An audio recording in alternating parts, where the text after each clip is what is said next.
O presidente Michel Temer assina lei para beneficiar micro e pequenos empresários de todo o país. Lei amplia prazo para pagamento de dívidas e aumenta teto do Simples Nacional. Temos que trabalhar intensamente para gerar emprego. E hoje, este ato é precisamente um ato gerador de empregos. Governo Federal, Congresso e Judiciário se reúnem amanhã para tratar de ações de segurança pública. Temer defende a harmonia entre os três poderes. Pesquisas para a produção da vacina contra a dengue estão a todo vapor. A Voz do Brasil vai falar como e quando elas devem chegar aos postos de saúde. Quinta-feira, 27 de outubro de 2016. Está no ar a sua voz. A nossa voz. A Voz do Brasil.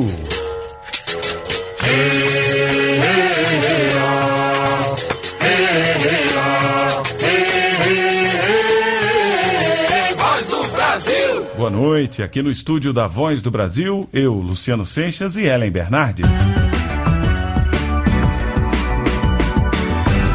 Geração de empregos, novos investimentos e crescimento dos pequenos negócios. Essa é a expectativa com a sanção do presidente Michel Temer, a lei que altera o Simples, o regime de tributação especial com menos burocracia para as micro e pequenas empresas. E entre as novidades também está o aumento do limite para ser um microempreendedor individual e a prorrogação do prazo para quitar dívidas de quem deixou de pagar os impostos. 660 mil micro e pequenas empresas em todo o país têm dívidas tributárias e correm o risco de serem excluídas do Simples, o regime especial de tributação.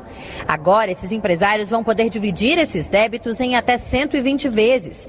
O presidente do SEBRAE, o Serviço Brasileiro de Apoio às Micro e Pequenas Empresas, Guilherme Afif Domingos, explica que um mutirão vai ajudar os empresários a regularizarem as dívidas. Mutirão da renegociação é um trabalho em todo o Brasil, de orientação a essas pequenas empresas, para elas até 31 de dezembro deste ano, correrem para regularizar a sua situação, já que nós vamos ter uma janela de 90 dias para efeito do financiamento. Com a nova lei, que ganhou o nome de Crescer Sem Medo, os limites máximos de faturamento das empresas para adesão ao Simples foram expandidos.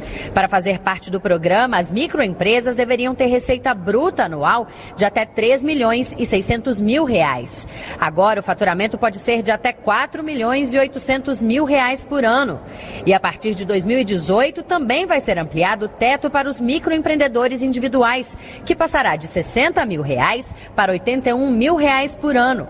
Outra novidade é que os pequenos negócios do setor de bebidas também vão poder optar pelo Simples. A medida vai beneficiar, por exemplo, cervejeiros artesanais e pequenos produtores de vinho e cachaça, como o Abrão Bastos, que é vice-presidente da Associação Goiana de Produtores de Cachaça de Alambique. Facilita bastante, reduz bastante essa carga tributária e, com isso, o setor só tem a melhorar e produzir melhor para os nossos clientes. O presidente Michel Temer disse que as novas medidas estão de acordo com os objetivos do governo, que tem buscado diálogo com a sociedade e o Congresso Nacional para reduzir o desemprego. Este ato é precisamente um ato gerador de empregos. Nós não estamos fazendo abertura fiscal ou renúncia fiscal. Nós estamos produzindo para o país, nós estamos fazendo com que todos se entusiasmem e todos reunidos, pacificados, entrosados, possam trabalhar pelo nosso país. E o ministro da Fazenda, Henrique Meirelles, destacou o papel dos microempreendedores na recuperação da economia. O microempreendimento, ele vai além da geração de emprego, ele vai além da atividade econômica, que é algo fundamental para qualquer país, qualquer sociedade. Desenvolver um papel de novas técnicas, novos negócios, novas tecnologias. Outra lei sancionada pelo presidente Michel Temer nesta quinta-feira é a do Salão Parceiro, que estabelece que salões de beleza firmem contratos com os trabalhadores do setor, como cabeleireiros, manicures e maquiadores, que podem adotar o regime de tributação previsto no Estatuto das Micro e Pequenas Empresas. Assim, os proprietários de salão de beleza vão poder dividir os custos tributários com os profissionais que trabalham em parceria. Reportagem Thaís Raíssa Dias. A nova lei vai beneficiar milhões de brasileiros que se tornaram microempreendedores nos últimos anos. São mais de 6 milhões de MEIs por todo o Brasil que contam com vantagens como tributos simplificados e impostos reduzidos. Gente que aproveitou a oportunidade para deixar o trabalho informal e realizar sonhos. A estilista de São Paulo, Carla Schmelpfeng, trabalha para realizar sonhos. Ela confecciona vestidos de noiva. Eu resolvi fazer um serviço especializado para elas, com tudo que elas sempre sonharam no vestido delas. A conquista do ateliê de Carla veio há 2 anos, quando saiu da informalidade e virou microempresária. A estilista disse que vê muitas vantagens. Eu posso ter um funcionário que pode me ajudar e não preciso pagar os encargos muito altos, o encargo é menor. A gente tem outras vantagens como se a gente fosse empreendedor grande. Vantagens também foi o que viu a boleira Leni Rebouças do Ceará, que abriu uma confeitaria. Leni explica que o MEI ajudou a alavancar a empresa. Expandi o meu negócio, porque agora eu estou registrada, pude registrar minha funcionária e minhas vendas aumentaram. O microempreendedor individual trabalha por conta própria e se legaliza como pequeno empresário. A simplificação de tributos e a isenção de impostos são algumas vantagens oferecidas ao MEI. Há 9 meses, o microempreendedor de Brasília, Eric Silveira, enxergou esse potencial e resolveu entrar no ramo da alimentação saudável. Começou servindo 10 refeições por dia para amigos e hoje esse número cresceu 5 vezes. Ser MEI ajuda a gente a ter uma base sólida sem ter muitos percalços assim, durante o caminho. Para se ter uma ideia de como o número de microempreendedores cresceu no país, em 2010 eram 700 mil e hoje são 6 milhões e meio. Reportagem Mara Kenup. E quem se formaliza também tem acesso a benefícios como aposentadoria, licença maternidade, auxílio-doença. E você quer saber como fazer para se tornar um empreendedor? Você pode fazer tudo pela internet no site portaldoempreendedor.gov.br. E como disse o presidente Michel Temer, o grande objetivo é gerar empregos. Até porque, segundo o Sebrae, as micro e pequenas empresas abriram 6 mil postos de trabalho nos últimos 2 meses. Durante a sanção do projeto de lei hoje no Palácio do Planalto, o ministro da Fazenda reforçou que, além de medidas como essas, é preciso sim controlar gastos, ou seja, só gastar o que se arrecada. Para Henrique Meirelles, por isso, a proposta que cria um limite para os gastos públicos que está em análise no Senado é tão importante. Neste momento do Brasil, para que nós possamos voltar a crescer, o governo tem que controlar as suas contas. É o que nós precisamos fazer para permitir que a economia cresça. E no momento em que a atividade econômica começa a dar sinais de reação, o primeiro resultado disso é a criação de emprego na microempresa, criação de emprego na base. E este é o grande impacto pela economia brasileira. 7h09 no horário brasileiro de verão. E sobre os sinais da recuperação da economia a gente vai falar agora. É que quando o consumidor está otimista em relação ao futuro, a tendência é que ele gaste mais na compra de bens, confiante que vai conseguir pagar as contas. Esse otimismo traduzido em maior consumo acaba estimulando o crescimento econômico. Uma pesquisa feita todo mês pela Fundação Getúlio Vargas revela o atual índice de confiança do consumidor brasileiro. É o maior desde dezembro de 2014. Shoppings e comércios cheios. Não estamos em época de Dia das Mães, Dia dos Pais ou Natal, mas o brasileiro está comprando mais. Estou consumindo mais, sim. Estou tendo a oportunidade de vir mais ao shopping. Já estão vendo pessoas com sacola na mão. Já estão pensando nos presentes de Natal. O índice de confiança do consumidor, pesquisado pela Fundação Getúlio Vargas, atingiu o maior nível desde dezembro de 2014. O indicador subiu pelo 5º mês consecutivo e atingiu a marca de 82,4 em outubro. Se comparado ao mesmo período do ano passado, a alta foi de 15,8 pontos. Para o professor de Administração Pública da Universidade de Brasília, José Matias Pereira, as medidas que o governo tem adotado nessa área, como a PEC dos gastos, aprovada essa semana pelo Congresso Nacional, ajudam na retomada da confiança na economia. Quanto maior segurança você tiver dentro do país, acaba sendo benéfico para todas as áreas, seja para o setor privado, seja para o setor público e para as pessoas, para as famílias, porque você vai criando é um cenário favorável que leva de uma maneira bastante positiva ao crescimento da economia, a maiores investimentos, maior criação de empregos, recolhimento de tributos e assim por diante. Aquilo que nós chamamos de um cenário favorável, onde todos ganham ao mesmo tempo. E com as vendas em alta, o Natal do vendedor Getúlio da Silva de Brasília promete ser mais gordo. Desses últimos 2 meses agora deu uma reagida. Referente ao ano passado, está melhor sim. A comissão dá uma aumentada, né, e o salário fica mais gordinho para a gente levar para casa. A pesquisa da FGV foi feita em 2.045 domicílios entre os dias 1º e 22 de outubro. Reportagem Beatriz Amiden. E o governo divulgou hoje um balanço sobre a economia nos gastos desse ano. De acordo com o Ministério do Planejamento, de janeiro a setembro, as ações do governo para reduzir despesas resultaram numa economia de mais de 2 bilhões e 200 milhões de reais. O repórter Ney Pereira tem mais detalhes ao vivo. Boa noite, Ney. Boa noite, Luciano e ouvintes da Voz do Brasil. A maior redução foi registrada nos gastos com material de consumo, queda de mais de 27%. Também houve economia de mais de 20% nos gastos com comunicação e processamento de dados e de 14,5% em aluguel e conservação de imóveis. Energia elétrica, água, diárias e passagens tiveram reduções menores, mas também contribuíram na economia de dinheiro. Segundo o ministro do Planejamento, Desenvolvimento e Gestão, Diogo Oliveira, as ações do governo para enxugar gastos vão continuar. Nós continuamos desenvolvendo uma série de produtos para auxiliar os órgãos na redução dessas despesas, criando novos modelos de contratação. Estamos agora desenvolvendo toda uma família de modelos de contratação para esses serviços de apoio, serviços de segurança, de limpeza, de secretariado e outros produtos.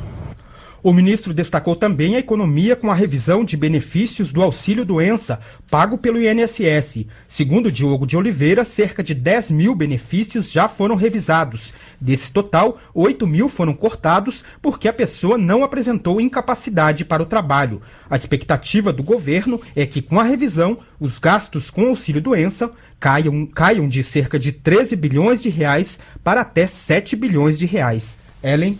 Obrigada, Ney, pelas informações ao vivo aqui com a gente na Voz do Brasil. Momento Social.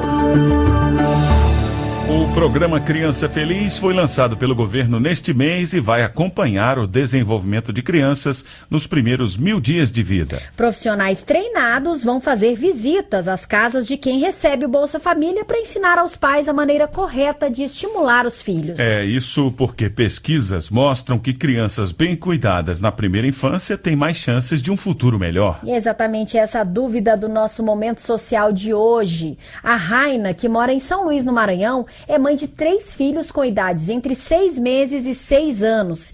E ela quer saber o que o Bolsa Família tem a ver com criança feliz. O ministro do Desenvolvimento Social e Agrário, Osmar Terra, responde. Olá, ministro. Eu me chamo Raina Felícia, moro aqui em São Luís, do Maranhão. Gostaria de saber qual era a diferença entre o Bolsa Família e o Criança Feliz. Gostaria de saber mais sobre os detalhes. O Bolsa Família é um programa que repassa um recurso para as famílias que mais precisam. Famílias que estão numa situação de pobreza, para elas não poderem botar comida na mesa, ajudar a botar comida na mesa. Esse programa continua. O presidente Michel Temer valorizou esse programa, dando um aumento de 12,5% esse ano. Então houve um empenho muito grande de reforçar o programa, manter o programa. Criança Feliz é um outro programa que se acopla no Bolsa Família, porque vai trabalhar com as crianças do Bolsa Família. O que é o Criança Feliz? É um programa de estimulação das crianças pequenas, proporcionar às famílias uma ajuda para estimular seus filhos nas suas habilidades, na sua inteligência, nas suas diversas formas de competências, habilidades. No futuro, a gente quer que todas as crianças brasileiras tenham acesso a esse tipo de acompanhamento, de estímulo. Mas no início, nós vamos começar pelas famílias que mais precisam, as mais vulneráveis, que são as do Bolsa Família. E você também tem dúvidas sobre ações e programas sociais do governo? Manda sua pergunta pra gente. O nosso e-mail é voz@ebc.com.br e twitter.com/A Voz do Brasil. Tem também o nosso Facebook, é facebook.com/Bolsa Família. A sua pergunta vai ser respondida pelo ministro aqui na Voz do Brasil, sempre na quinta-feira. Participe! Voz do Brasil! A vacina contra a dengue está cada vez mais perto de se tornar realidade no país. O Instituto Butantan, em São Paulo, deve finalizar os testes em humanos até o primeiro semestre do ano que vem e prepara a estrutura que vai produzir 60 milhões de doses por ano. E é sobre este assunto que a gente conversa ao vivo aqui com o repórter Rafael Gasparotto no estúdio. Boa noite, Rafael. Conta pra gente, neste momento, a vacina está em que fase de testes? Boa noite, Ellen. Boa noite a todos. É isso mesmo. O Instituto Butantan, em São Paulo, está desenvolvendo uma vacina contra os 4 tipos de vírus da dengue. As pesquisas estão na última fase de testes em humanos, avaliando 17 mil voluntários de 13 cidades de todas as regiões brasileiras. O ministro da Ciência, Tecnologia, Inovações e Comunicações, Gilberto Kassab, visitou o Instituto hoje e destacou o avanço da pesquisa científica no país. Um estudo dessa magnitude, com resultados dessa importância, serve em primeiro lugar para aumentar a autonomia do país no campo científico. Isso é muito importante, chega a ser considerado uma questão de soberania nacional. Pode até ter resultados econômicos para o país. O ministro Gilberto Kassab conheceu as obras da Unidade de Produção de Vacina da Dengue. A previsão é que o novo laboratório fique pronto até dezembro e produza mais de 60 milhões de doses por ano. O ministro ressaltou os benefícios para a população.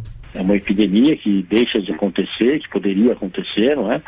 E que a partir de agora estará sob controle quando o resultado desse trabalho estiver já sendo implantado, né? E essas doses sendo distribuídas por todo o território nacional.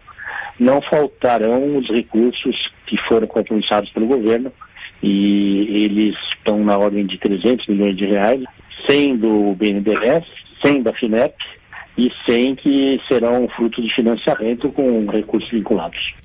Os testes serão concluídos no primeiro semestre do ano que vem e a expectativa é que a vacina esteja disponível à população em dezembro de 2017, no início do verão. Ellen? Obrigada pelas informações ao vivo aqui com a gente, Rafael Gasparotto. Boa noite. Voz do Brasil. A taxa de desocupação ficou em 11,8% no trimestre de julho a setembro. Em relação ao trimestre anterior, de abril a junho, houve aumento de 0,5 ponto percentual na proporção de desocupados. Isso significa que atualmente o número de desocupados no Brasil chega a 12 milhões de pessoas, segundo dados divulgados hoje pelo Instituto Brasileiro de Geografia e Estatística, o IBGE. O salário real pago ao trabalhador subiu quase 1% e foi de pouco mais de R$2.000 no período de julho a setembro. Os chefes dos 3 poderes da República vão se reunir amanhã para tratar de segurança pública no país. O presidente Michel Temer falou sobre esse encontro hoje. O repórter Paulo La Salve acompanhou e traz os detalhes ao vivo. Boa noite, Paulo. Quem vai participar e como vai ser essa reunião?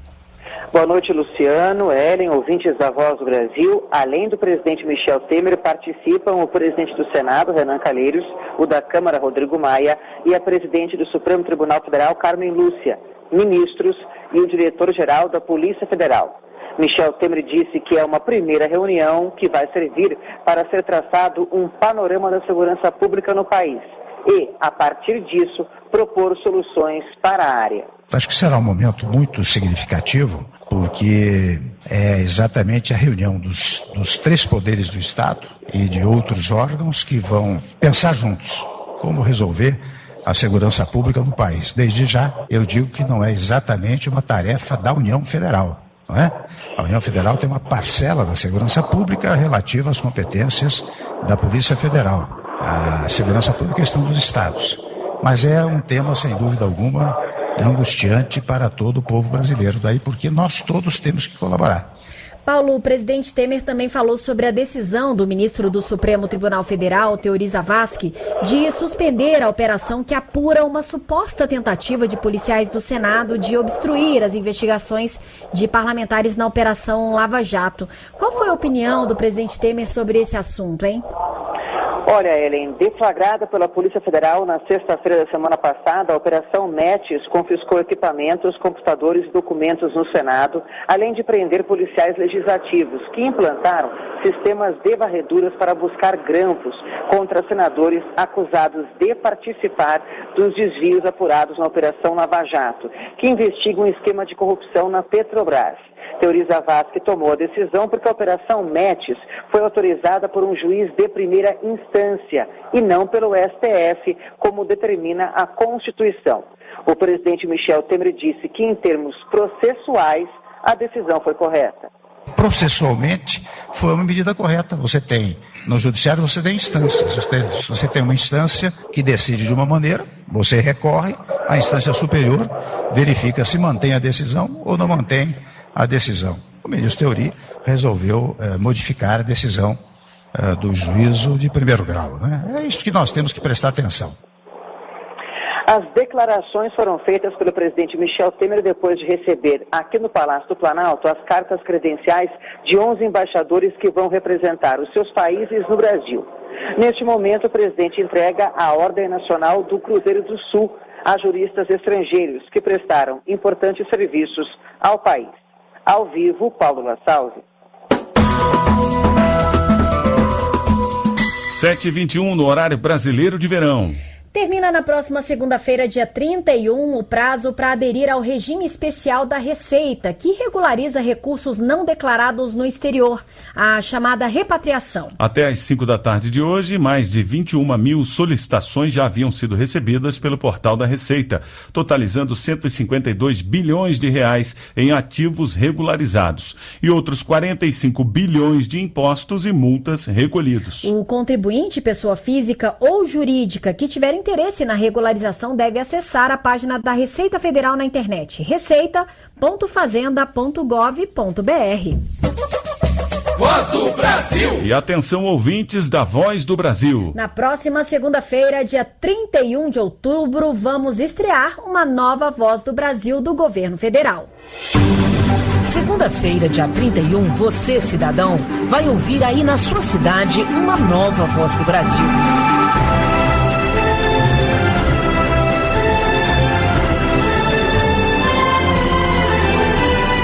Dinâmica, com mais serviços, orientações sobre seus direitos e respostas às suas dúvidas. Vamos falar sobre as ações do governo federal, mostrando o passo a passo de como conquistar seus direitos. Tudo numa nova linguagem, com mais interação e novos quadros, com serviços e oportunidades. Você, ouvinte de todo o país, vai poder participar da Voz do Brasil ligando antes para a nossa equipe e contando o seu problema. Não esqueça, na próxima segunda-feira, no mesmo horário, 19 horas. De 1º a 30 de novembro, a maioria dos estados brasileiros vai realizar a segunda etapa da vacinação contra a febre aftosa. A expectativa é de que sejam vacinados 150 milhões de animais até o final dessa fase. Em 14 estados, todo o rebanho bovino e bubalino deve ser imunizado. Já em 8 estados e no Distrito Federal, a aplicação é obrigatória apenas para os animais com até 24 meses de idade. E o criador deve ficar atento. Ele precisa, por exemplo, pegar a nota fiscal da vacina com o fornecedor do produto e apresentá-la ao Serviço Veterinário Oficial do município. Além disso, o pecuarista deve ter cuidado com o transporte e armazenamento da vacina.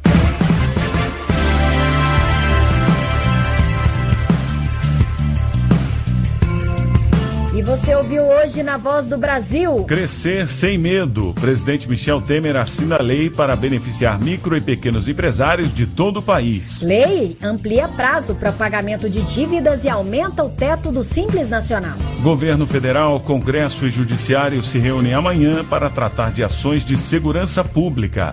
Temer defende a harmonia entre os 3 poderes. E a pesquisa para a produção da vacina contra a dengue está a todo vapor. A Voz do Brasil falou como e quando elas devem chegar aos postos de saúde. Este foi o noticiário do Poder Executivo, uma realização da Secretaria de Comunicação Social da Presidência da República. Produção EBC Serviços. Siga a Voz do Brasil no Twitter, twitter.com/A Voz do Brasil. E quer saber mais sobre o governo federal? Então assista a TVNBR e acesse www.brasil.gov.br. Boa noite. Fique agora com as notícias do Poder Judiciário e do Congresso Nacional. Boa noite e até amanhã.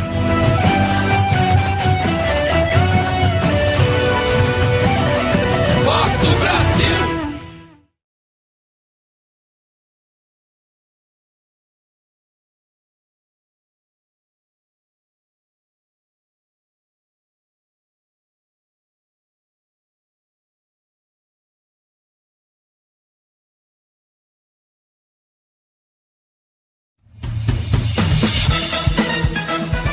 Você vai ouvir agora notícias do Poder Judiciário.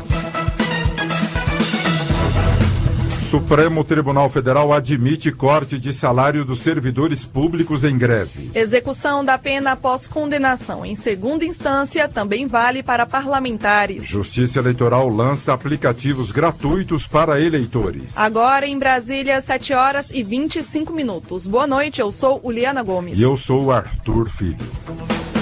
O plenário do Supremo Tribunal Federal declarou ser válido o desconto no salário dos servidores públicos em greve. O corte só não pode ocorrer nos casos de greve por conduta ilegal do poder público, como atraso no pagamento dos salários. Ricardo Viula. Por 5-4, os ministros lembraram o precedente do Supremo Tribunal Federal de que as greves no serviço público resultam em suspensão imediata do contrato de trabalho, com base nas mesmas regras aplicadas às paralisações da iniciativa privada. O ministro Luiz Roberto Barroso defendeu que é dever do poder público efetuar descontos na remuneração de servidores grevistas desde o início da paralisação para desestimular a manutenção de greves prolongadas com prejuízos à sociedade. É preciso desestimular greves prolongadas no serviço público, porque o não corte do ponto e, às vezes, uma certa indisposição do poder público para a própria negociação faz com que greves que causam gravíssimas consequências para a população mais carente se prolonguem indefinidamente. Com o resultado, o corte do salário em caso de greve é imediato, mas é possível a compensação do período não trabalhado por meio de acordo.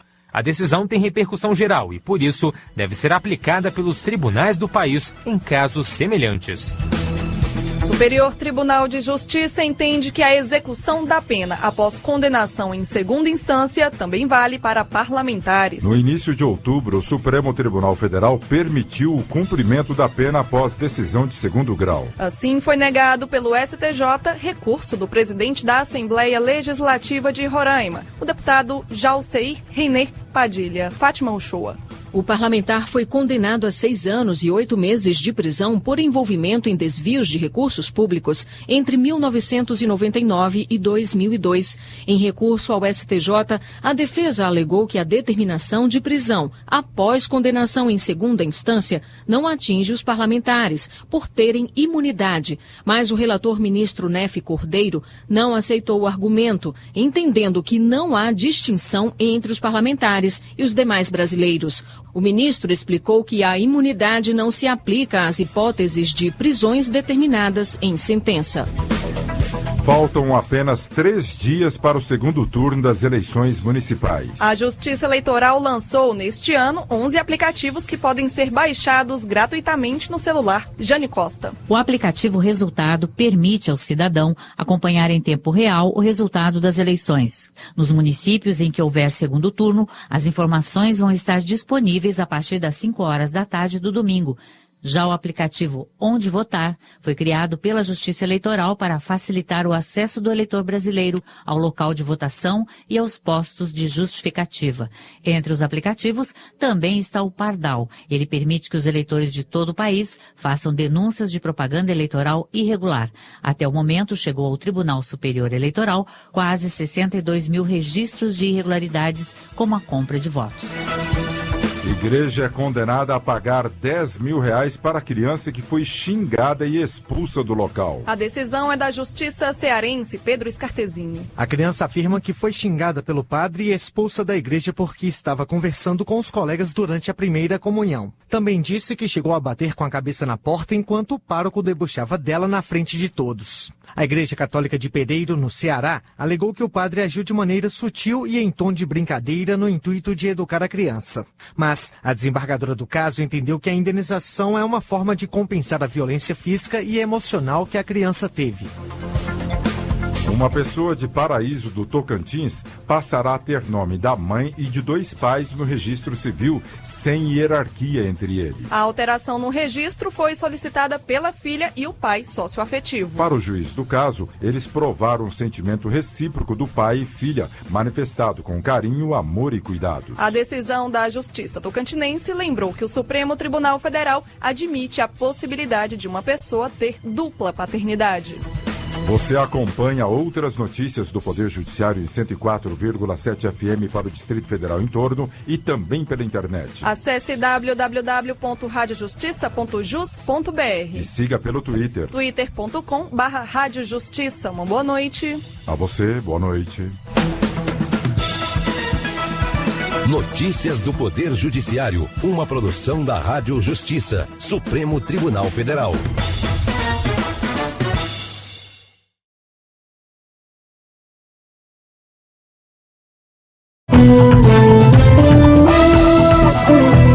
Está no ar, o Jornal do Senado.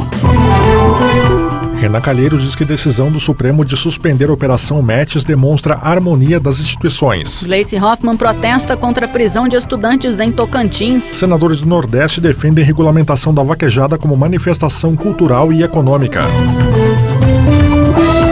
Estes são os destaques de hoje do Jornal do Senado, que começa agora. Boa noite. Boa noite. O presidente do Senado, Renan Calheiros, afirmou que a decisão do ministro Teori Zavascki de suspender a Operação Metis da Polícia Federal demonstra o funcionamento harmônico das instituições. Caberá ao plenário do Supremo Tribunal Federal dar a palavra final sobre as investigações de suposta tentativa de atrapalhar a Operação Lava Jato. A reportagem é de Érica Christian. O ministro do Supremo Tribunal Federal, Teori Zavascki, suspendeu a Operação Metis da Polícia Federal, que investiga supostas ações de contra-inteligência da Polícia do Senado. Um dos 4 policiais legislativos presos temporariamente questionou a competência da Justiça Federal de autorizar a investigação sobre varreduras feitas em residências dos senadores e em dependências externas do Congresso Nacional para detectar grampos ilegais. O juiz Valisney Oliveira citou a suposta varredura contra interceptações autorizadas pela Justiça no âmbito da Lava Jato para o cumprimento dos mandados de busca e apreensão. Teori Zavascki acatou o argumento do policial de que, por se tratar de senadores com foro privilegiado, a investigação depende de autorização do Supremo. O senador José Medeiros, do PSD de Mato Grosso, diz que a liminar pode acabar com a crise entre o Legislativo e o Judiciário. O STF entendeu nessa linha de que ações aqui dentro do Poder Legislativo cabe ao Supremo e avocou para si essa responsabilidade. Então eu acho que é página virada, vamos tocar para frente e tratar dos problemas que realmente interessam ao nosso país. Na avaliação da senadora Ana Amélia, do PP Gaúcho, a palavra final do Supremo sobre a competência da investigação poderá preservar a operação da Polícia Federal. Quando se considera que houve algum ferimento à legislação, é questionar o poder constituído, o poder competente para isso, que é o Supremo Tribunal Federal, já que isso se trata, na visão de alguns, de foro privilegiado do Senado Federal e de mandatos de senadores, porque se refere também a escutas em residências de parlamentares e senadores que tem o tal foro privilegiado. Então, tudo isso está sendo feito exatamente dentro do que tem que ser feito. O presidente do Senado, Renan Calheiros, do PMDB de Alagoas, declarou em nota que a decisão do ministro Teori demonstra o funcionamento harmônico das instituições garantido no Estado Democrático de Direito. A senadora Gleice Hoffmann, do PT do Paraná, protestou contra a prisão de 26 estudantes que ocupavam uma escola em Miracema, em Tocantins. Segundo a União Brasileira dos Estudantes Secundaristas, ações de violência contra os estudantes também ocorreram em Goiás e no Paraná. Para Gleice Hoffmann, essa não é a forma de as autoridades tratarem os estudantes que apenas estão manifestando a insatisfação com as medidas do governo de reforma do ensino médio e a proposta de limite de gastos públicos. Esse é um movimento que precisa de mediação, não de polícia. A gente não manda a polícia para dentro de uma escola para tratar com estudantes. Se o Ministério Público do Tocantins tinha preocupação com a escola ocupada, queria que a escola fosse desocupada, estava preocupado com a diretora ou com os professores, deveria ele lá, Ministério Público, ou acionar o Conselho Tutelar e conversar com os alunos, fazer uma mediação, estabelecer um processo de negociação, mas não é assim que a gente trata movimento social. O Brasil precisa discutir com seriedade o modelo de educação que quer no futuro. A opinião é do senador José Medeiros, do PSD de Mato Grosso. Para ele, a medida provisória que reforma o ensino médio em análise no Congresso Nacional é uma oportunidade para isso. Ele disse que a qualidade da educação oferecida no país não é boa, e isso fica evidente com a simples análise do desempenho dos estudantes nos exames do governo. E os motivos para esse cenário vão desde escolas inadequadas até um sistema escolar desatualizado, disse o senador, acrescentando que não é apenas a falta de dinheiro para o setor a causa para uma educação ruim. Eu não tenho dúvida de que o debate precisa ser feito, acima de tudo, sem ideologia em cima, mas pensando no país. Nós estamos com muita briga ideológica, muita briga partidária, mas não temos pensado, às vezes, num país que precisa evoluir. A senadora Fátima Bezerra, do PT do Rio Grande do Norte, acusou o governo do presidente Michel Temer de discriminar os estados do Nordeste, deixando-os à míngua, sem nenhum socorro no momento em que enfrentam uma crise sem precedentes. Ela se referiu ao atraso no pagamento dos fornecedores e, o que é pior, a demora no pagamento dos salários dos servidores, como está acontecendo no Rio Grande do Norte. Por isso, Fátima Bezerra defendeu a reivindicação do Fórum dos Governadores do Nordeste de aumentar de 1% para 2% o percentual do FPE, o Fundo de Participação dos Estados, além de uma ajuda emergencial de 7 bilhões de reais para os governos da região. Que não pode existir calamidade maior, injustiça maior, perversidade maior do que o servidor trabalhar durante o mês inteiro e chegar no final do mês simplesmente não ter a garantia do seu salário. Isso é inaceitável, isso é insustentável. Já o senador Ataídes Oliveira, do PSDB do Tocantins, questionou a herança deixada pelo governo do PT. Ele reclamou, sobretudo, do alto índice de desemprego e dos prejuízos bilionários na Eletrobras e na Petrobras. O senador afirma que agora a estatal de petróleo está se recuperando do grande baque e as ações já estão bem valorizadas.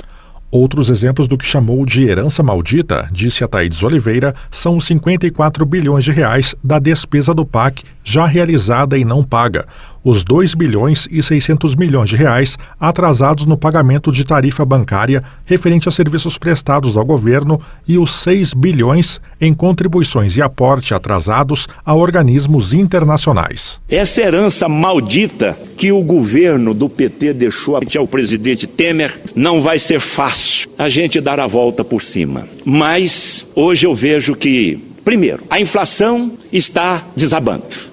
Hoje se fala de inflação na casa de 7,2%. A retração do PIB, que estava prevista para 6% em 2016, já está falando aí na casa de 3%. E também para 2016, 17 melhor dizendo, um crescimento na ordem de 1,6%. Proibir não, regulamentar sim.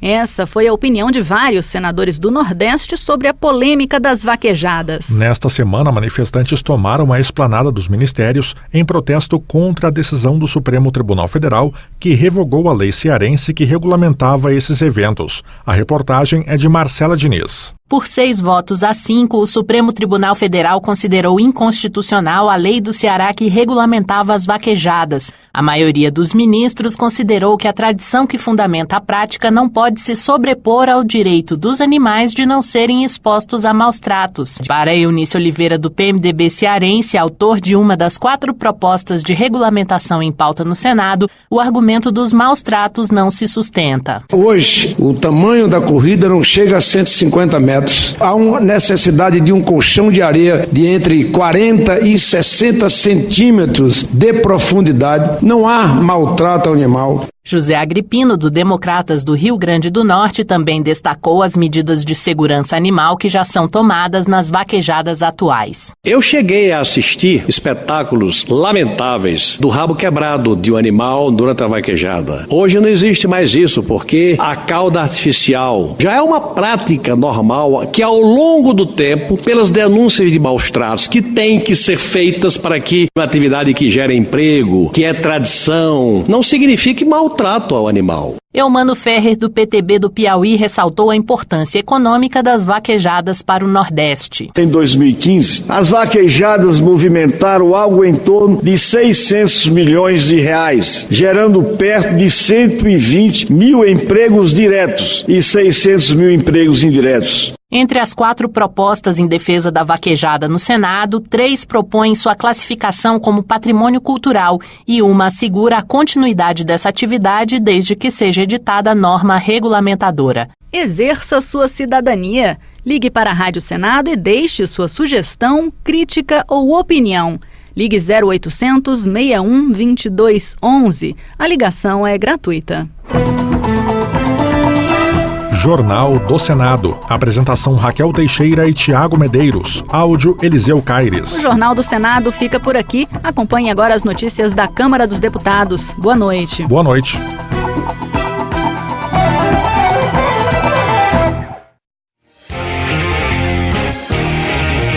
Jornal Câmara dos Deputados. Debates sobre novo ensino médio ocorrerão durante todo o mês de novembro. Relator descarta incluir o uso de provas ilícitas em projeto anticorrupção. Deputados elogiam nova lei que beneficia as micro e pequenas empresas.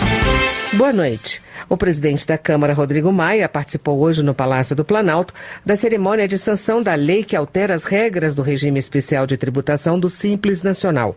O texto amplia de 60 meses para 120 meses o prazo para micro e pequenos empresários quitarem suas dívidas. A nova lei também institui a figura do chamado investidor anjo, que pode aportar capital em micro e pequenas empresas com o objetivo de participar dos lucros obtidos. Rodrigo Maia destacou que a legislação garante o aumento da arrecadação sem que haja criação de novos impostos. Aqui nós não estamos fazendo nenhuma renúncia fiscal, porque sem a lei, sem o que existe hoje, esses empregos e essas empresas não existiriam. E não apenas nesse segmento, mas em tantos outros, isso é a pura verdade. Quanto mais nós incentivarmos o emprego, a arrecadação vai crescer, mas sem precisar aumento de alíquota e nem criação de impostos. Rodrigo Maia também afirmou que muitas vezes cabe ao Legislativo buscar soluções para ampliar os créditos para as pequenas e microempresas. E um banco, ele quer emprestar para o maior número possível de pessoas, mas muitas vezes existem entraves. E esses entraves, às vezes, têm soluções que são legislativas, e o nosso papel é pensarmos juntos, não apenas com os bancos públicos, mas também com os bancos privados, soluções para que o maior número possível de bancos, agentes financeiros, possam colaborar com as micro e pequenas empresas no Brasil. O Banco do Nordeste tem um programa que é exemplar de microcrédito e que pode ser estendido para outros bancos públicos ou até para bancos privados. Eu acho que a nossa missão, daqueles que estão no poder público, que seja o poder executivo, legislativo, é pensarmos juntos soluções para destravar a economia. A lei sancionada hoje, que amplia o teto de faturamento para que empresas possam aderir ao Super Simples, foi elogiada por Jorginho Melo, do PR de Santa Catarina. Ele ressalta que a nova norma vai ampliar o faturamento das pequenas empresas e incentivar novos investimentos. As mudanças começam a valer a partir de 2018. Jorginho Melo salienta ainda que o Super Simples pode sofrer alterações toda vez que surgir uma necessidade do mercado, como em casos de aumento do desemprego, por exemplo. Benito Gama, do PTB da Bahia, também destaca a sanção que simplifica o pagamento de tributos das micro e pequenas empresas. O deputado lembra ainda que o projeto amplia o teto de faturamento para que mais empresas possam aderir ao Super Simples. Benito Gama explica que os micro e pequenos empresários precisavam de uma lei justa que os apoiasse, pois são eles os propulsores da geração de emprego e renda no país. O projeto sancionado eleva o limite do faturamento anual da microempresa para R$ 900 mil por ano. E para as pequenas empresas, o teto chega a R$ 4.800.000. Sanção da Lei do Supersimples e também da Lei do Salão Parceiro é comemorada por Roberto de Lucena, do PV de São Paulo. Segundo ele, a lei que legaliza a contratação de pessoas jurídicas para a prestação de serviços em salões de beleza vai resultar no desenvolvimento do segmento e do país. Para Roberto de Lucena, a proposta é parte da solução dos problemas do Brasil e para o equilíbrio fiscal. O deputado defende ainda medidas de austeridade no serviço público e o combate à corrupção. Autor do projeto que deu origem à lei que regulamenta a relação entre salões de beleza e os profissionais que trabalham neles, Ricardo Izar, do PP de São Paulo, ressalta que o setor movimenta a economia e deixa o Brasil mais bonito. Segundo ele, são várias as pessoas que contribuíram para que o projeto pudesse ser aprovado na Câmara. Ricardo Izar salienta que milhares de profissionais da beleza terão seus empregos formalizados e ganharão segurança jurídica com o modelo de contrato de parceria. Uma das relatoras do texto originário da Lei dos Salões Parceiros, Soraya Santos, do PMDB do Rio de Janeiro, lembra o esforço dos trabalhadores que representam o Brasil da beleza na luta pela aprovação da lei. Para Soraya Santos, a discussão da relação de trabalho se faz urgente no Brasil. Ela espera que o Salão Parceiro possa servir de inspiração nas mudanças necessárias na legislação trabalhista. A deputada destaca ainda que as leis do Supersimples e do Salão Parceiro são complementares. Todos os anos, parte dos recursos federais é usada para o pagamento da dívida pública. César Halum, do PRB de Tocantins, defende uma auditoria de todo o endividamento do país para que se saiba exatamente quanto e a quem o Brasil deve. Segundo o congressista, cerca de 46% do orçamento é consumido com a amortização dos juros. César Halum ressalta que o Equador realizou um processo semelhante recentemente, em que identificou aproximadamente 60% do endividamento sem lastro documental.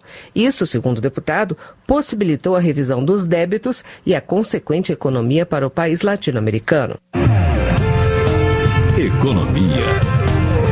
Na última reunião, antes da apresentação do relatório final do projeto que ficou conhecido como 10 medidas contra a corrupção, o relator da comissão especial, o deputado Onyx Lorenzoni, do Democratas do Rio Grande do Sul, antecipou que está praticamente descartada uma das propostas mais polêmicas do projeto, que é o uso de provas ilícitas obtidas de boa-fé. Acompanhe a reportagem.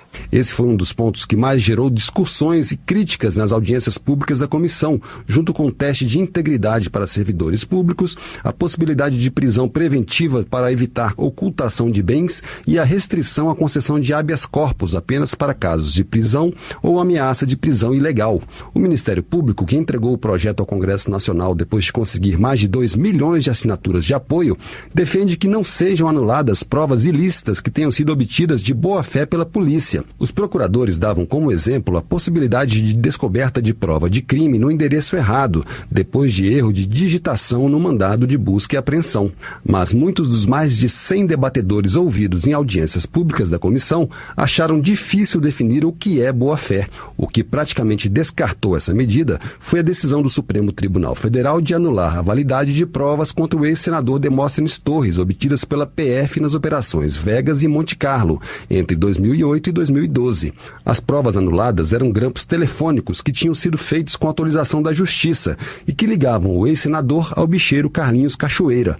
Os ministros da segunda turma do STF decidiram por unanimidade que as provas não poderiam ser usadas, já que o grampo foi autorizado por um juiz de primeira instância e não pelo Supremo. O Ministério Público ainda pode recorrer, mas para Onyx Lorenzoni, a decisão torna inviável manter a proposta no projeto. Nós ainda estamos vendo se encontra algum grau de, dentro da jurisprudência já existente, porque houve uma alteração infraconstitucional que permitiu aí uma adaptação, então a gente ainda está tentando procurar um caminho, mas nós não encontramos ainda com franqueza, e a decisão de ontem do Supremo praticamente retira essa possibilidade.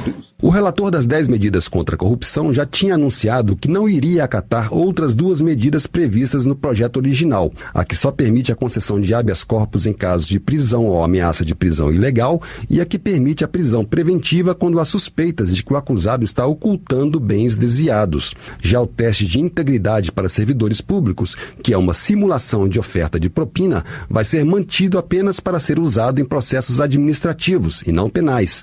Ele vai propor ainda 3 medidas que não estavam previstas no projeto original: a figura do denunciante do bem, a criação de um Fundo Nacional de Combate à Corrupção e a transação penal, que é a possibilidade de redução de pena para réus que confessarem os crimes. Mas Onyx Lorenzoni vai manter a transformação de corrupção em crime hediondo, nos casos em que os valores desviados ultrapassarem 100 salários mínimos. O relatório final será apresentado no dia 7 de novembro. Da Rádio Câmara de Brasília, Antônio Vital. Agricultura. A Frente Parlamentar da Desburocratização da Câmara dos Deputados, o Ministério da Agricultura e o Conselho de Secretários Estaduais de Agricultura firmaram parceria para acelerar a implantação de medidas voltadas à simplificação e à modernização do agronegócio. Valdir Colato, do PMDB de Santa Catarina, explica que essa parceria está prevista no Plano AgroMais. Presidente da Frente Parlamentar da Desburocratização, Valdir Colato, ressalta que o Brasil está travado. Segundo ele, a decisão pioneira do Ministério é um exemplo que deve ser seguido pelos demais ministérios, pois a burocracia aumenta o chamado custo Brasil, que deixa o país menos competitivo frente aos grandes mercados internacionais. Deputados e especialistas do setor agrário discutiram na semana passada, no plenário da Câmara, os novos rumos da agricultura familiar no país. Heitor Chu, do PSB gaúcho, destaca que foi unânime a defesa da volta do Ministério do Desenvolvimento Agrário. Heitor Chu também chama a atenção para a importância de manter o jovem no trabalho agrícola. De acordo com o deputado, se não houver uma sucessão familiar no campo, o interior do país vai se transformar em um asilo sem produção. Meio Ambiente. O município de Tubarão, em Santa Catarina, decretou situação de emergência após um forte temporal no domingo que causou grandes estragos em toda a cidade. Preocupado com o caso, Edinho Bez, do PMDB, informa que a presidência da Câmara instalou uma comissão externa para acompanhar a recuperação da cidade e agilizar recursos para os desabrigados. De acordo com Edinho Bez, algumas medidas já foram discutidas entre os deputados e os senadores do Estado. Uma das sugestões é a liberação do FGTS para todos que foram afetados pela tempestade. Política. Érica Cocai, do PT do Distrito Federal, defende o ex-presidente Lula das acusações que estão nas mãos do juiz federal Sérgio Moro. Para ela, Lula está sendo perseguido politicamente por ter beneficiado os mais pobres durante os 8 anos de mandato à frente da presidência. A parlamentar afirma que as denúncias contra o ex-presidente representam uma perseguição ao povo brasileiro e aos direitos alcançados durante os governos petistas, como maior acesso às universidades públicas com a política de cotas. Érica Cocai ainda acusa o governo Temer de querer vender o patrimônio nacional. O governo do Distrito Federal foi alvo de críticas de Alberto Fraga, do Democratas. Ele afirma que Brasília está destroçada com assaltos, roubos e, além disso, a polícia em greve. O parlamentar questiona como um cidadão deverá agir caso queira registrar uma ocorrência e encontre os postos policiais fechados por causa da paralisação. Alberto Fraga também acusa o governo do Distrito Federal de má gestão na saúde. Para ele, o governo errou ao reduzir a jornada de trabalho dos médicos servidores e agora tenta convencer a população de que faltam profissionais. Educação. O relator da comissão instalada no Congresso para analisar a medida provisória da reforma do ensino médio anunciou que cerca de 40 especialistas serão ouvidos no decorrer do mês de novembro. A ideia do relator é entregar seu parecer em 30 de novembro, mas deputados e senadores pedem mais tempo para discutir o tema. Além disso, eles lembram que o Congresso tem até março para votar o texto. Ouça mais detalhes na reportagem. Sob protestos de alguns parlamentares da oposição, o relator da medida provisória que trata da reforma do ensino médio, senador Pedro Chaves, do PSC do Mato Grosso, anunciou que pretende ouvir todos os cerca de 40 convidados aprovados em requerimentos em apenas um mês de audiências públicas. Ele quer apresentar seu relatório até 30 de novembro, mas alguns deputados e senadores da comissão mista que analisa a MP afirmaram que o prazo de análise do texto vai até 3 de março. Portanto, na avaliação deles, não haveria necessidade de concentrar o debate. Chaves disse que pretende ouvir cerca de 8 pessoas por audiência. audiência. O deputado Reginaldo Lopes, do PT de Minas Gerais, lembrou que seria importante realizar audiências nos estados. Que quem de fato opera o ensino médio são os governadores, então acho que poderia ter, nós temos um prazo até março, se a gente tivesse um calendário mais estendido, era possível que cada membro aqui desta comissão pudesse realizar nos seus estados e trazer um pouco a contribuição dos secretários estaduais e também a opinião dos governadores em relação à matéria. Em princípio, o relator fixou o dia 23 de novembro para receber sugestões de eventuais audiências estaduais. A professora Dorinha Seabra Rezende, do DEM de Tocantins, diz que há urgência na análise da MP porque ela terá que ser regulamentada em relação aos livros didáticos, ao financiamento, à formação de professores e à definição das disciplinas obrigatórias e optativas. Apesar de todos afirmarem que vão deixar o conflito partidário de lado para poderem analisar a MP, em alguns momentos a tensão aumentou, como quando o deputado Evandro Roman, do PSD do Paraná, justificou a realização de uma audiência com representantes estudantis do movimento Ocupa Paraná. Eu acho que nesta oportunidade, como nós estamos tratando, não são menores de idade, eu acho que não entrando numa linha policial, mas que haja esclarecimentos também sobre o movimento e sobre este assassinato que nós tivemos no estado do Paraná. O estudante Lucas Mota foi encontrado morto na segunda-feira em uma das escolas ocupadas pelo movimento, que protesta contra a MP da reforma do ensino médio e contra a proposta que limita os gastos públicos, entre outras coisas. Mas a deputada Maria do Rosário, do PT do Rio Grande do Sul, disse que era inadmissível o aproveitamento de uma tragédia para criminalizar o movimento. A senadora Fátima Bezerra, do PT do Rio Grande do Norte, também informou que entrou com uma representação junto ao Ministério Público para que avalie a legalidade de uma circular do Ministério da Educação, que teria pedido aos diretores dos institutos federais que identificassem os estudantes que participam dos movimentos de ocupação. Ela disse que a circular instituiu a prática da delação dentro das escolas, quando o certo seria dialogar com os estudantes. A pedido do deputado Wilson Filho, do PTB da Paraíba, relator do projeto de reforma do ensino médio, que já estava em tramitação na Câmara, será feito um estudo comparativo entre essa proposta e a MP, para que os 4 anos de discussão do projeto não sejam perdidos. Da Rádio Câmara de Brasília, Silvia Minhato. No Paraná, a manifestação dos estudantes contra a reforma do ensino médio vai muito além das próprias mudanças, avalia João Arruda, do PMDB. Ele diz que a insatisfação da classe começou antes mesmo de possíveis mudanças no ensino. Tudo teve início com o sucateamento das escolas no estado e as denúncias de desvio de recursos da educação. O governo estadual, de acordo com João Arruda, pretende desqualificar a legitimidade do movimento. No entanto, a manifestação da aluna Ana Júlia Ribeiro, de 16 anos, na Assembleia Legislativa do Paraná, deixa clara a indignação dos estudantes. Ela disse que a mão dos deputados estaduais está suja com o sangue do adolescente Lucas Mota, que morreu dentro de uma escola ocupada no estado. A proposta de reforma do ensino médio enviada pelo governo Temer ao Congresso deverá ser votada em breve. O presidente da comissão mista que analisa a matéria, Isalci, do PSDB do Distrito Federal, defende a aprovação da reforma, pois considera o modelo atual falido. De acordo com o deputado, apenas no Brasil há 13 disciplinas obrigatórias, o que desestimula o aprendizado. Isalci acusa o PT de criticar uma proposta de reforma que teria sido iniciada ainda na gestão Dilma Rousseff em 2012, quando o Conselho de Educação entregou ao Executivo uma primeira proposta de reforma. O congressista afirma que todos os trâmites foram seguidos, com a realização de audiências públicas que contaram com a participação de cerca de 10 mil pessoas. O Papa Francisco vai nomear cardeal o atual arcebispo da Diocese de Brasília, Dom Sérgio da Rocha.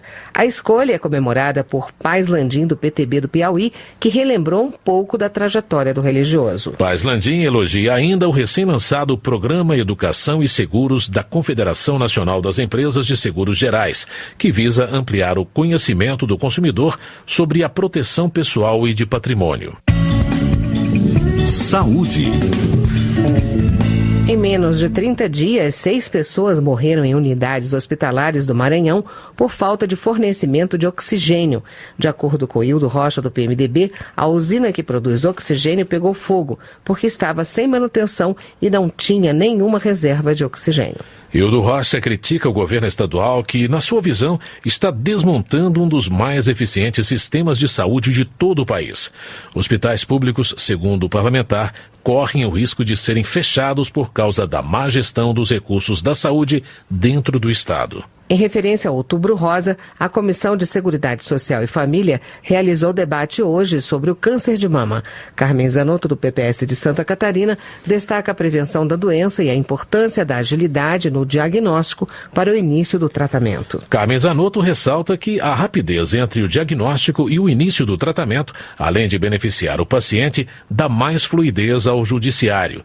Segundo a deputada, um grande número de ações judiciais são de pessoas que exigem na justiça o direito ao tratamento. O Ministério da Saúde anunciou a compra de 3.500.000 testes rápidos para detectar o vírus da Zika.